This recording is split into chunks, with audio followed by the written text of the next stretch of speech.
Hello दोस्तों, नमस्ते, प्रणाम। हम अयोध्या नगरी से आप सभी का दिल से प्रणाम करते हैं। और दोस्तों, आप सब कैसे हैं? आशा करते हैं अच्छे होंगे, स्वस्थ होंगे, मस्त होंगे। और हमारे गाउदी गीत 4149 पे आप सबका स्वागत है।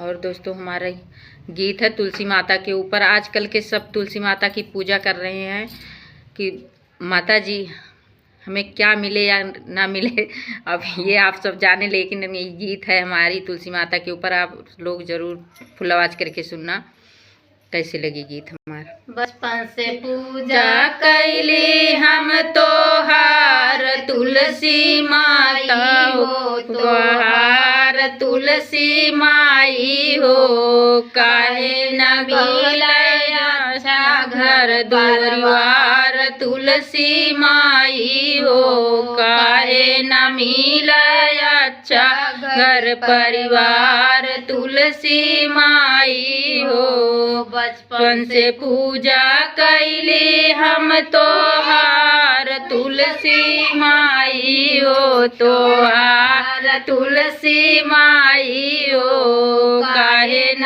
मारल गोदिया हमार तुलसी माई हो, काहे न भरियो गोदिया हमार तुलसी माई हो। हमार गंगा जहार तुलसी माई हो, जेवार तुलसी माई हो। काहे न गरी गोदिया हमार तुलसी माई हो, काहे न भरियो गोदिया हमार तुलसी माई हो।